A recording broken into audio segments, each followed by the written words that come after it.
Ron DeSantis loves sticking his fingers where they don't belong. And we're not just talking about pudding. DeSantis has his dirty fingers all over senior entitlements, like cutting Medicare, slashing Social Security, even raising our retirement age. Tell Ron DeSantis to keep his pudding fingers off our money. All right, I know it's still early. Some of you haven't even had breakfast, and I regret having to show you that ad. But for a lot of people, it's unappetizing in a variety of ways. In fact, as a campaign ad, does it work? Well, sometimes these negative ads, they do work. They do resonate. Karl Rove is with us right now, the former White House Deputy Chief of Staff, best-selling author, Fox News contributor. I have no doubt at all, Karl, they work. I just see this playing out again and again. And when the former president was referring, at almost any time he tweets about Bill Barr, or more to the point on his social media site, he says things like, slovenly and pathetic Bill Barr, our coward former AG, and goes on to whatever the rant per day is. But it's always a little zig at weight and stuff that I don't think should come up in a campaign ad. It's a legitimate attack on a substantive issue. Maybe if you want to catch DeSantis on something like entitlements and whether he's going to wreck them, as the former president seems to be implying, that's one thing. But I don't know. What do you make of this? Well, first of all, the biggest takeaway I have from this is that Donald Trump was worried about Ron DeSantis. Otherwise, why would he be out there now before DeSantis is even a candidate? The first message we hear from the former president in his re-election campaign is about his significant primary opponent. So, one, Donald Trump is worried about Ron DeSantis and thinks he needs to do something early. Second of all, I thought it was a stupid ad. We've now, putting the vast majority of people, first of all, most people will not see this ad. It is a very small buy. We are spending more time talking about this ad and drawing attention to it than the ad itself is going to get, because it's a very small buy in the greater scheme of things. But the attack line is consistent. And this, yes. It's come up, and the slovenly thing and the things that are not really substantive that have come up, even back to last fall when the president was showing an image of Chris Christie at a Roy Rogers, soon after the former New Jersey governor had been critical of Chris Christie. So I'm thinking to myself, all right, you have Chris Christie at a Roy Rogers. Yeah, sure. You're calling, the former attorney general slovenly. And then, of course, this one. There's a pattern to this.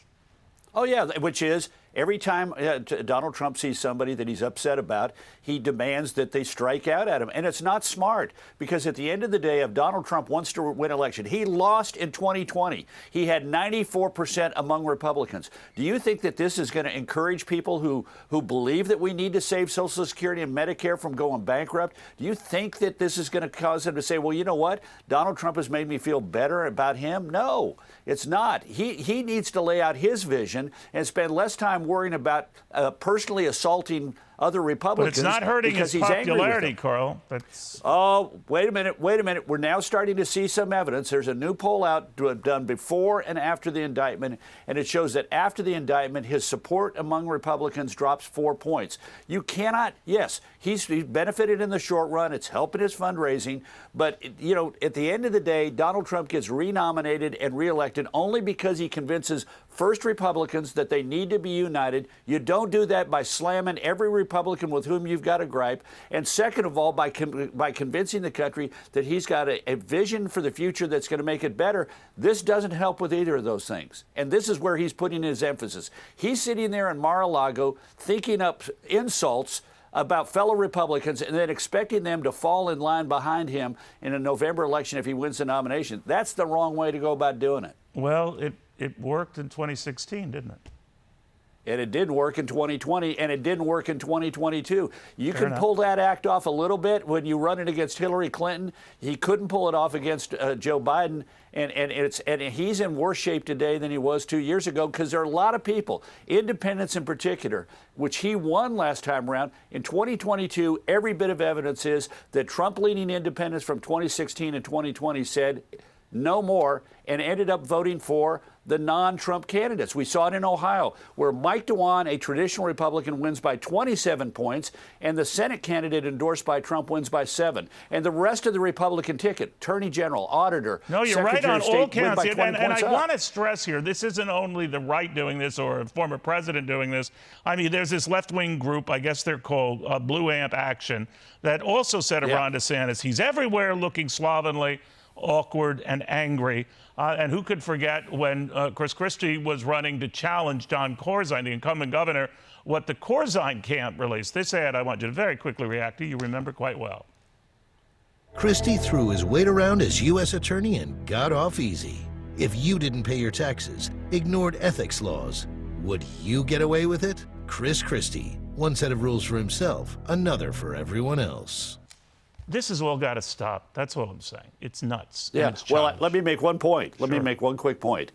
Corzine lost. He outspent Chris Christie, ran ads like that, and got his clock clean because Chris Christie kept talking about we need to stop the spending, we need to stop the tax increases, and we need to put our fiscal house in order. And that was a winning message against trash like that. Yeah, I hear, but imagine how difficult in this environment it would be for Winston Churchill to become a world-class leader, one of the greatest of the last century.